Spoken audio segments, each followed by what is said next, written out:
The Newsagents.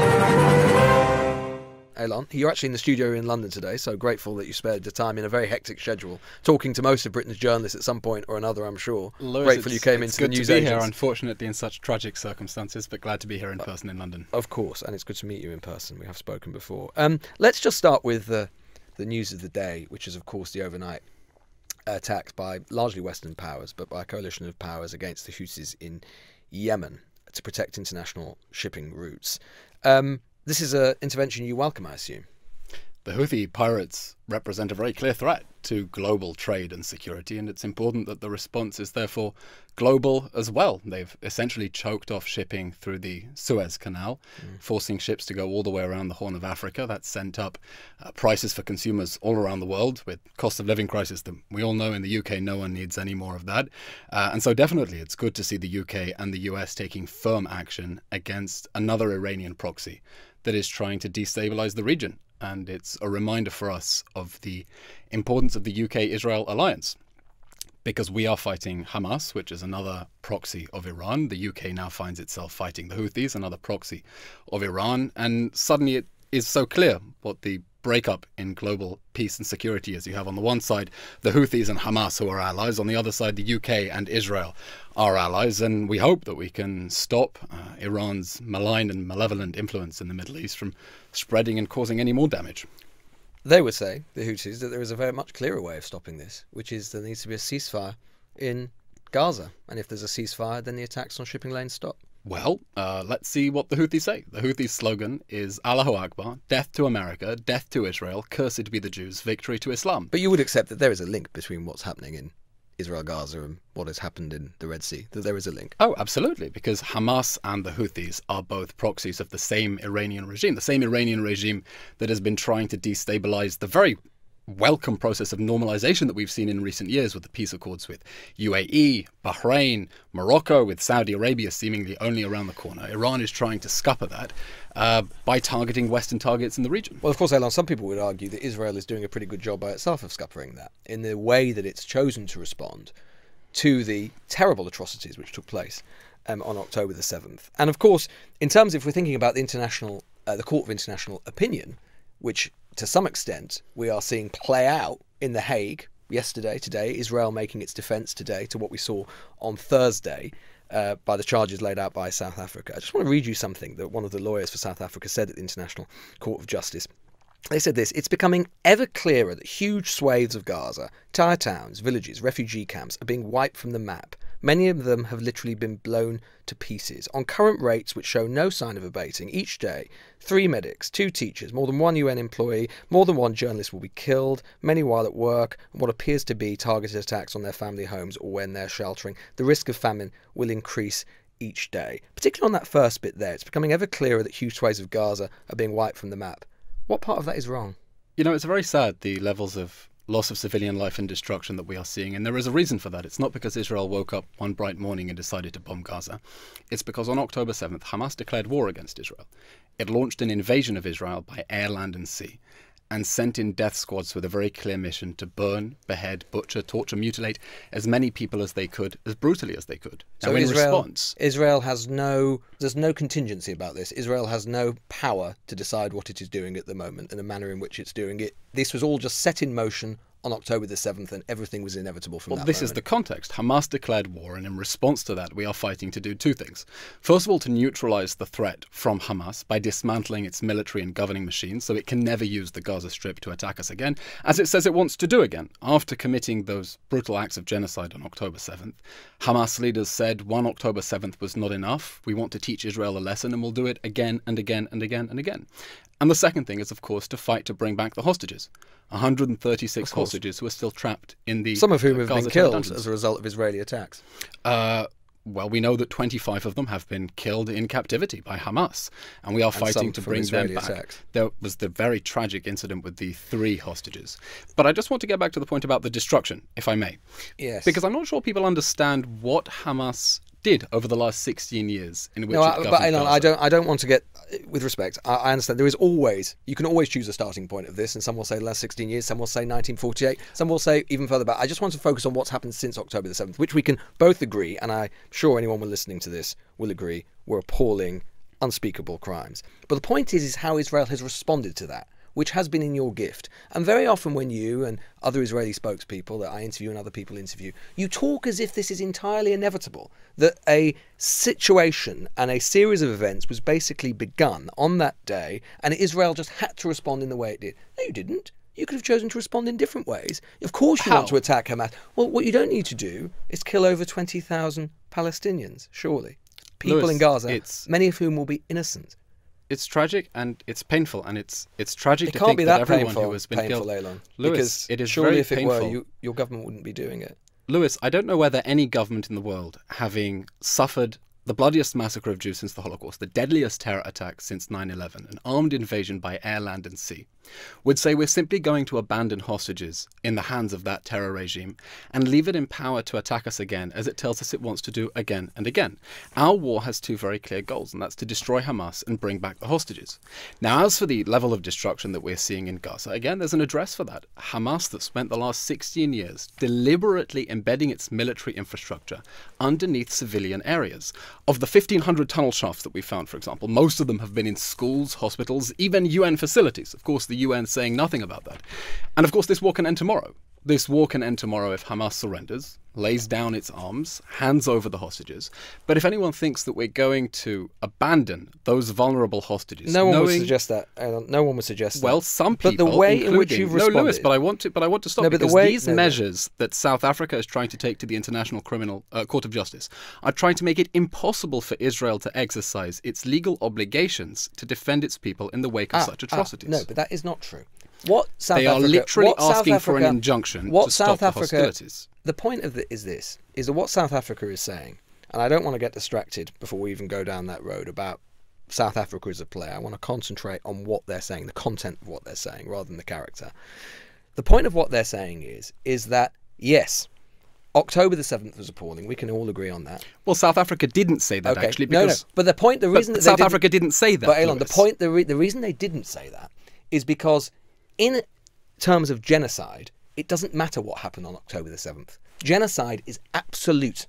So if it is the case that your state is committing genocide in Palestine, it doesn't matter what happened on October the 7th. It is no justification. So that is the point of what South Africa is saying. And that is why, actually, as appalling as it was, what happened on October the 7th is not germane to what is happening in terms of genocide, in terms of what is happening in Gaza now, and Lewis, what your state is doing. Absolutely critical for understanding the context of the defensive There's no context to genocide, and I'm not saying that you are committing genocide, because it's not for me to say that. But if it were to be the case that your state is committing genocide, context is actually irrelevant. Which we are not. No, because I have to push back on that. In response to the Hamas acts of genocide on October 7th, Israel has been launching a campaign to destroy the Hamas military machine. By the way, a campaign that right at the beginning, after October 7th, world leaders around the world said was entirely justified, because the only way to stop Hamas... They're not saying that now, repeating, I heard Oliver Dowden, the Deputy Prime Minister, just 2 weeks ago saying we must eradicate Hamas. Lord Cameron, the Foreign Secretary, said just the other day that he's concerned, or has been worried, that international humanitarian law may have been broken by your government. Lord Cameron said a minute earlier that according to the information he has from Foreign Office lawyers, there have been no breaches of international law. The point is not the fact that you responded, Eylon. No one who is right-thinking would at all criticise Israel for responding to the appalling abuses that took place on your citizens. The point is the manner in which you've responded and the proportionality. The former Pentagon intelligence analyst Mark Galasco has said to find a similar density of high explosives used in a small populated area, we might have to go back to the Vietnam War, when some 20,000 tons of bombs were dropped on Hanoi. Now, leaving aside whether we think this is actually going to realise your aims, which is deliver security to Israel, and if we're making the comparison with the Vietnam War, we can see it didn't do much for the United States, dropping over 20,000 tons of explosives on a tiny area. That is the point, that the proportionality is not proximate to what happened. And we can see that in terms of the casualties as well. Over 20,000 Palestinians dead in just 3 months. Of whom how many are militants? Well, we don't know that. But your contention surely you would accept that many civilians have died and been wounded and been maimed. And that is to leave aside the wider humanitarian situation. Many civilians have been hurt. We know that 8,000 Hamas terrorists have been killed. When you look at that ratio of civilian to combatant ratio and you compare that to the UK's own wars in Afghanistan, Iraq and against ISIS, we find that in the context of counter-terrorism wars, that's very much in line and in fact exceeds the standards set by other armies. But I do want to explain this point, Lewis, before you move on to the next question. Israel spent weeks urging an evacuation of northern Gaza. And it spent weeks urging that evacuation because we do not want civilians to be hurt. We don't want them to be in harm's way. Hamas's whole strategy is based on using human shields and hiding behind civilians. Now, in order not to hurt civilians, we urged an evacuation. Notice that inherent contradiction in South Africa's argument, where it tries to claim that Israel's asking civilians to evacuate from a war zone is somehow evidence of genocidal But they can't intent. evacuate from a war zone, can they, Eylon? Because they can't go anywhere. This is what is unique about this conflict. Ultimately, they can't go anywhere. It is a tiny, tiny place. 85% of the population has been displaced. 85%. I can't think of a war where there would be anything remotely comparable to that. Lewis, Hamas spent 16 years building its Never military mind infrastructure. Hamas. No, I'm just not never mind concentrating- Hamas. No, it is Lewis, important, not never Eylon, mind because, Hamas. Because this is what you do. You always engage in whataboutery. No, now, Lewis. Hamas are terrible, terrible people. I will be the first to say that. I never, ever, and I don't think anyone right-thinking would defend them. But surely we must hold your government to a higher standard than these butchers. Lewis, this isn't a question about whataboutism. This is a fact that Hamas built a military machine, and those targets are legitimate military targets. In order to reach those 20,000 military targets, in order to reach the military facilities that it built under homes, schools and hospitals, we need civilians to get out of harm's way. Here's what we've done. Can I tell you what we've done to get civilians out of harm's way? First of all, we spent 3 weeks urging an evacuation of northern Gaza before we moved in. As part of that, we placed 70,000 phone calls to Palestinians urging them to leave. We dropped 7 million leaflets, 14 million text messages and 14 million voice messages as well. We secured a humanitarian corridor for people to be able to leave. We established a humanitarian zone and said, here is an area where Hamas is not operating. We think civilians should go there and the UN should set up tents. Now, the situation is so topsy-turvy that the UN then condemns us for designating a humanitarian zone. We are trying to keep civilians protected. And we are fighting against a cynical enemy that is trying to use them as human shields. And unfortunately, and so your moral obligation, if you're right, Hamas terrible people, they use people as human shields. So your moral obligation to those people is discharged just because Hamas, who you accept are terrible, terrible people, are using people as human shields. So you're outsourcing your moral faculties to Hamas. Not in the least. Our obligations are to continue to wage this war against Hamas, which it started in accordance with international law. I mean, you mentioned the UN and the principles. As you know. Well, Lewis, you asked me a question, and I'm trying to answer it. Well, I know, but you've answered it fully. You mentioned the UN. As you know, the UN Under Secretary General for Humanitarian Affairs has said Gaza has simply become uninhabitable. This is the other question, which is it's not just about the bombs that you're dropping and the attacks that you're making. It's in terms of whether Gazans can live. I mean, is there enough food in Gaza right now? Well, at the moment we have excess capacity at the Israeli crossings in order to allow more food into Gaza. We've been saying for weeks, anyone who wants to see more aid going into Gaza should simply send more food. We're now seeing, in fact, twice as many food trucks going into Gaza. Why doesn't Israel send more then? Why don't we send more? Send food, yeah. Into enemy-run territory as we are coming under rocket attacks and there are hostages in there who are being starved? So you're happy, basically, that innocent Gazans starve just because maybe some of that food might end up in the mouths of Hamas fighters. Lewis, under international law, there is absolutely no obligation for a party that is at war with another party to supply it provisions. I thought you weren't at war with the Palestinian people. We are at war with Hamas, which governs the Gaza Strip. Our obligation under international law is to facilitate the delivery of aid necessary for the survival of the civilian population. That is what we are doing. And I don't recall any war in history in which one party to a war has sent civilians on the other side aid. By the way, that is what we are doing by streaming water into the Gaza Strip. Electricity that went into the Gaza Strip as well. Unfortunately, the same electricity that was used in order to perpetrate these attacks against us on October 7th. But this is your problem at the ICJ, which is that you are leaving yourself open to the accusation, which many people would say has credibility, that you are starving an entire people, and a people that ultimately you are responsible for. No, Lewis, these accusations are completely without any factual or legal basis. 80% of Gazans have no food. Why don't they have food?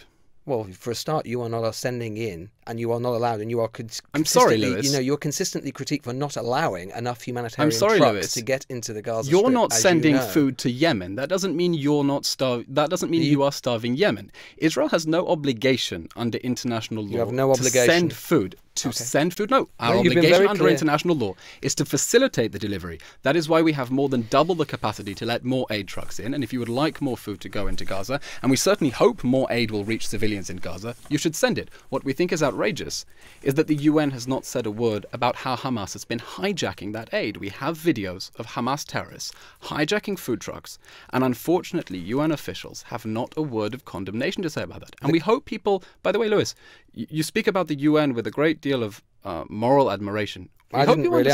I'm citing what they've said. I mean, as an authority, we hope people understand how poorly served they are by international officials who are trying to cover up the fact that they are covering up for Hamas. Right, so you think the UN is in league with Hamas? That's your position? We think that there is a very serious problem of complicity. Right, okay. Well, I'll give you an example. No, The I World just want to Health move on. 'Cause we haven't got that Organization- much more time. You've made your point. I One of haven't, the other but we can claims. move on. Well, you have. Well, the other claim. I haven't, but we can move on. All right, okay. One of the other claims from South Africa is that genocide and hatred, and genocidal speech and hatred, has become embedded in the Israeli state, and that we've heard that from senior Israeli politicians, that hatred towards Palestinians has become normalized. Would you deny that? I don't think that you should judge a country by angry remarks made by certain politicians in a time of war. I'm old enough to remember when President Obama spoke of ISIS as being a cancer. No one took that as being evidence of genocidal intent. On the contrary, the Prime Minister, the Defense Minister... You wouldn't equate ISIS with the Palestinian people. I would equate ISIS with Hamas, absolutely. Okay, but, I mean, for now, example... the Prime Minister, the Defense Minister and the War Cabinet have been very clear, both in word and in deed, that the Palestinian people are not our enemy. And we hope for the day that we can live in peace and prosperity with them as neighbours, the day after Hamas. But no matter how we want to achieve peace, that's not possible while they are governed by a terror organisation whose sole rationale is the murder of Jews and the destruction of our country. Yoav Gallant said we are fighting human animals, we'll eliminate everything, Yes. They will regret it. Yes, your Prime correct. Minister evoked The- a biblical analogy referring to Well, the let me Israelites' respond enemy. to the You must Defense remember what Minister's- Amalek has done to you. Let Do me you respond remember? to the Defense Major Minister's General remarks. Ghassan Eylon, there will be no electricity, no water in Gaza. There will only be destruction. You wanted hell. You will get hell. I mean, and you wonder why it is that a state like South Africa, which frankly has its own history of difficult human rights violations, is in a position to be able to turn around and say they want these people dead. Your own Lewis. government is saying it. The Defense Minister called the Hamas death squads who invaded Israel, raped little girls, tortured and mutilated children, dismembered them human animals. And we think it's disgusting that South Africa and a whole panoply of human rights organizations are angrier that we called people who dismembered little children human animals than about the dismembering of those children themselves. Moshe Feiglin, the founder of Israel's right-wing party, He is an irrelevant he's called individual. for the complete destruction of Gaza, but you can see that there is an atmosphere I'm sorry, which is developed. I'm sorry, Lewis. He is not even a member of parliament. He is an irrelevant fringe figure who is not even an elected official. The elected officials and the government of Israel have been clear in word and in deed that the people of Gaza are not our enemy. But it isn't just these people. I mean, you will know, for example, a group of prominent Israelis, and these include some of Israel's top scientists, the Royal Society member, Professor David Harel, academics, diplomats, former members of the Knesset. They themselves have said, not me saying this, that there is extensive and blatant incitement to genocide and ethnic cleansing in Gaza by influential public figures. They said that in a letter to your country's Attorney General and state prosecutors, and they demanded action to stop the normalization of language that breaks out both Israeli and international law. So it isn't just the outside world saying this, and it isn't just South Africa saying this, it's prominent Israelis saying this. Lewis, we're talking about a war, and a war that is being waged. So everything justifies it. No, because it's a war. Lewis, I'm trying to finish my sentence.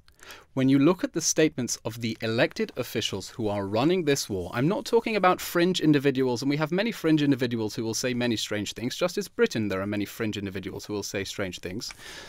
We have made clear the Palestinian people are not our enemy. Hamas is our enemy.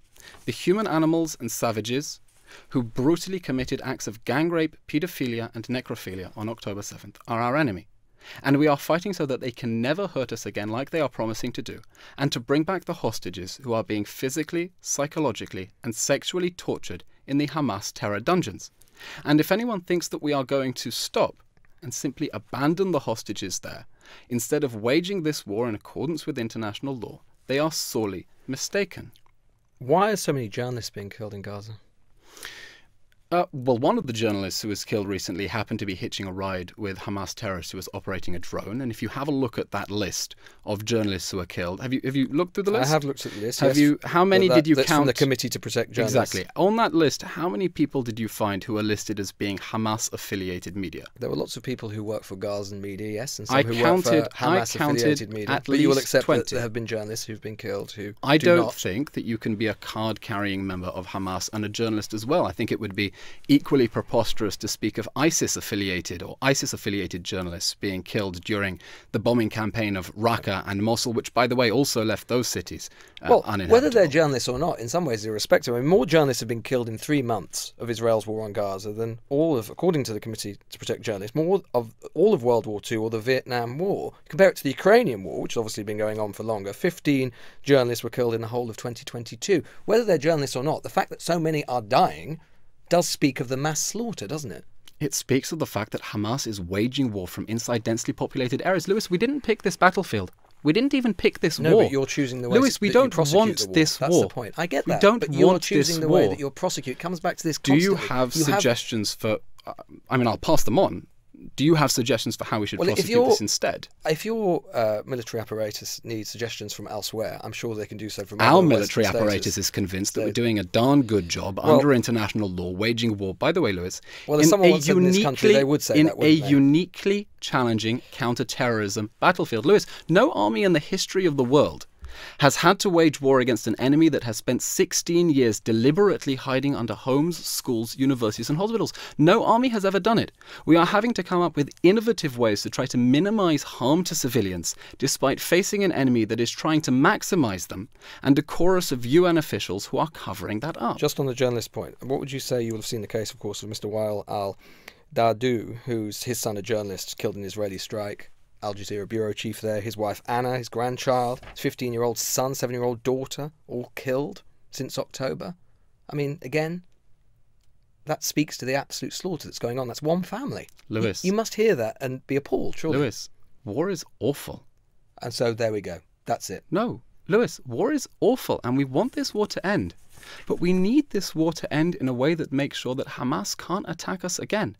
Because if we do not destroy Hamas, the consequence of inaction is going to be that it will slaughter our people again like it did on October 7th. Now, we are facing a uniquely challenging battlefield that no army in the history of the world has dealt with. And we're doing a stellar job trying to adhere to the principles of proportionality, would there be any civilian death toll that would be too high for you and for your government? The civilian death toll is already high. And that is why we have been calling the hurt in this war is intolerable. But you could, you could eliminate every Palestinian on the Gaza Strip. That would clearly be Lewis, that would be outrageous. No, but of course it would be outrageous. So what's the point? What's the level? I think it's appalling of you to even suggest that. Well, I'm trying to explore the logic of what your government is saying. I'm trying to explore what point is the collateral damage, to use that terrible phrase, is it too great? Or is there no point to achieve your military objectives? Is that we are going after Hamas military infrastructure in accordance with the principles of international law. Until you decide enough is enough. Well, we set a test for when this war can end. We called it the diplomat babysitter test. This war will end when the diplomats at the United Nations who voted to save the skin of the Hamas terror regime would feel safe taking responsibility to babysit children in Kfar Aza, in Be'eri and near Oz. Because our children have a right to sleep in their beds without being slaughtered. We don't think that's too much to ask for. We think it's basic humanity and basic human rights.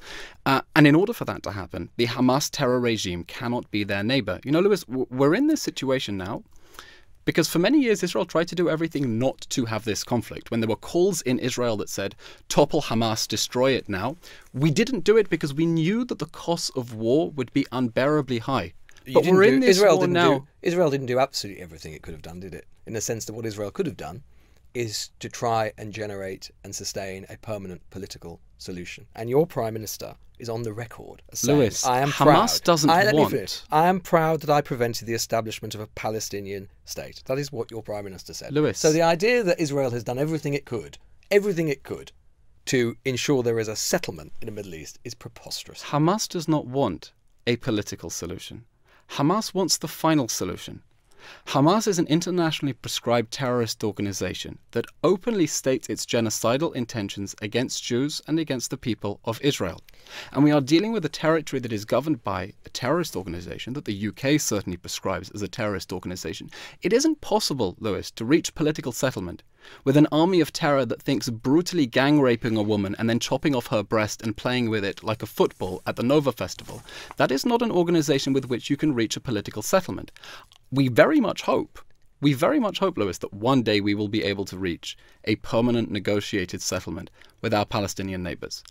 In order for that to happen, we're going to have to see the Palestinians accept that the state of Israel is here to exist and is here to stay. And so you would like to see a Palestinian state? Your government, your Prime Minister? The Prime Minister has said we think the Palestinians should have all the rights to govern themselves and none of the powers to threaten us. Now, I'll tell you what, so it's funny, conversations... Israel's always in the position where it gets to set all of the terms in all of this, isn't it? You decide when the war ends, you decide what sort of state they have, you decide when the settlement can happen and when it can't. I mean, do these people not have rights to self-determination in their own terms, Eylon? Lewis, Israel withdrew from the Gaza Strip in 2005. We gave the Palestinians the keys to Gaza and said, we want to see you build an economically and politically prosperous area here.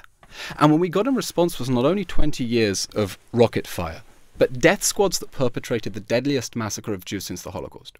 One question that many Israelis will be asking, because this isn't a hypothetical seminar, this is literally life and death for us, is that the West Bank is a mountain range that overlooks Tel Aviv and surrounds Jerusalem. Not only would rocket fire from there give you 20 seconds to run for shelter, not 90 seconds, as in the Gaza Strip.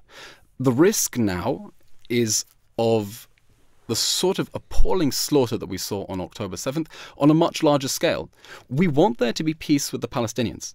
For that to happen, they can't keep hearing people on the streets of London chanting from the river to the sea, because that tells them you don't need to compromise. You don't need to accept that the state of Israel has a right to exist and it's here to stay, because you can continue indulging these dreams of violent struggle. Right, so Palestinian statehood is not only dependent on what Gazans and Palestinians do in Gaza and the West Bank, it's even dependent on what happens in London and happens in capitals of the West. That's how contingent Palestinian statehood might be. Well, the question of how we achieve a secure peace with the Palestinians is based on the other side's commitment to genuinely achieving a secure peace. I'm conscious the we problem must let you go, is... so just one more question about Sure. the ICJ, if you don't mind.